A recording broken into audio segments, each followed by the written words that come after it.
Let me just scoot in right here. For those of you who don't know me, my name is Mickey. I'm recovered from binging. I'm 11 months binge free. I'm almost at a year.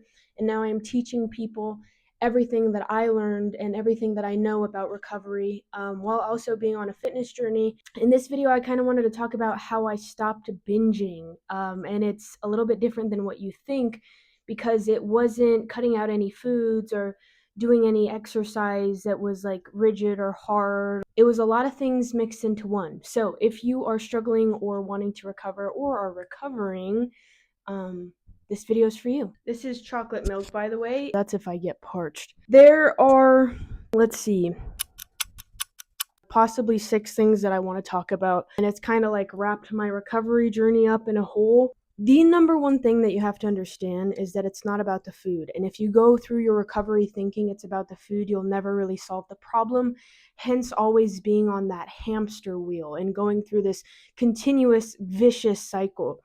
So, one of the things that taught me it wasn't about the food, there's a couple of things actually. One is, yes, I was struggling with binging for about 10 years, but in that I had a restrictive phase where I actually coped with hunger. This is where I realized, oh my God, it was just the fact that it was a distraction in any way. So, me thinking it was constantly food and food was the bad guy, well, I was coping without food through my restrictive phase. So, it's not about the food, it's the need to escape. It is the need to numb. It's how you get relief or distraction. Um, Another thing also is like in my binging cycle, it got to a point where my binging was excessively bad. That's actually when I tapped into Mia, but this happened a little bit before that. Eventually, you reach a point where the food is not doing anything for you. And I think in that in itself is extremely defeating because you are just you're so used to eventually reaching this point of sedation and getting that relief, getting that numbing, getting that escape. But eventually the food just it stops doing that for you. So I had moments where I would be binging and completely present and so frustrated because everything that I was reaching for, it wasn't doing anything for me, and that was terrifying. So it's not about the food. It is everything that goes on behind the scenes, and I will explain that further. Okay, so now that we know it's not about the food, it's actually about what's going on behind the scenes. Now you have to ask yourself why, because you cannot change what you're not aware of. So this is why I say reflecting when you binge, after you binge, whenever you have time to reflect, you need to set time aside, and just ask yourself, okay, when did the food noise start? Like, and did the urge come just very quickly? Was it a buildup? Like, how was I feeling? What did I go for? What was my eating pattern that day? Who did I talk to? Like, am I in a different environment? Do I not have structure? Am I afraid to be alone? Like, you have to get in touch with yourself. Binging is very dissociative, and therefore it doesn't allow you to be present. And I think eventually what happens is it strips you of your identity and you start identifying with your ED. So now it's just not even you as a person anymore. Like, it's not Mickey, it's just a binge eating disorder. I'll give you an example. Realizing the environment that I was in, and this is where I asked myself why, and I realized it was people I was hanging out with, and close people, which is real shitty.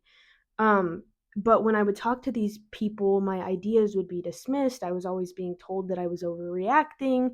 Um, I was just being called the names. I was just very minimized. And it was hard because that was something that felt so natural to me because that's how I grew up. So when I started questioning why my binging was happening, and not only that, but questioning how these circumstances would make me feel, it allowed me to connect back to myself and realize, holy shit, it's not the food that's triggering, it's the words or just the feeling, the environment that I'm in that actually triggers me to go into fight or flight, which, essentially is, oh my God, I don't feel safe. I don't like this feeling. How do we get safety? Through binging. So, super, super important. Ask yourself why. Let me just make sure it's recording. Cool. Moving on to number 3. So now that we've asked ourselves why, you have to make the changes.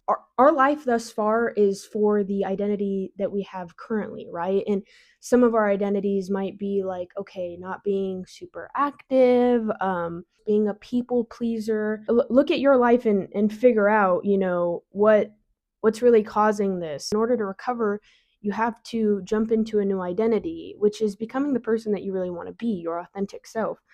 Um, it's hard because it's scary. You don't That's the unknown. And the longer that you teeter-totter in this, you know, the hardest part is when you know things have to change, but you're afraid to make that jump. And now it just seems like all of that anxiousness, that pain, that anger, whatever you're feeling, it amplifies because you're like, fuck, I know how to get out of this now. You know what needs to happen, and there's a lot of fear that's holding you back. And that was the case with me. So jump.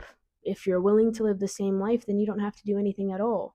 But if you are not willing to live the same life, then you need to make changes. Last part of this, and I feel like these are all three kind of tied together, is that it's going to get worse before it gets better.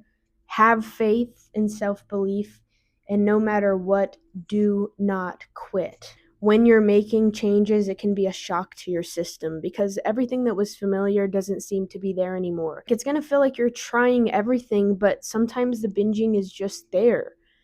And I think when that happens, you really have to practice everything that you've learned thus far, and that's keeping positive self-talk when it feels like, there's no hope left.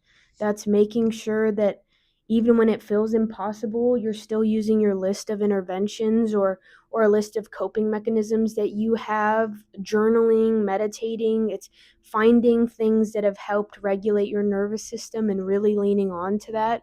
It's being your biggest cheerleader. Trust the process. Allow yourself to show you that even when you get thrown into the water and you're afraid to drown, that you can actually swim. Because the biggest thing that I've learned also is that I didn't give myself enough credit. I didn't think that I was as strong as I was. So have faith and self-belief. And this is, if you believe in a higher power, lean on that as well. Belief is going to get you places where nothing else can. Be delusional. Have a vision for where you want to go, and work to be that person. Lastly, don't quit. If you turn back now, you're going to regret it until you decide to make this decision again. But if you just give it time and wait it out and do these things, understand it's not about the food, ask yourself why, making the changes, understanding that sometimes it's going to get worse before it gets better, have faith and self-belief, and do not quit. If you do those things now and give it time, you're only going to wish that you did it sooner. So I appreciate you guys for hanging out with me. I am very open about my journey. It was like my biggest, deepest, darkest secret for as long as I can remember, so that people can feel less lonely. With that being said, if you have any questions, if you're on your recovery journey, or you want to know more about mine or just my experience with some things, let me know in the comments. Like this video, follow me on Instagram, TikTok, and hit that subscribe button. I appreciate you guys always. I love you. Recovery is possible. Have the best fucking day.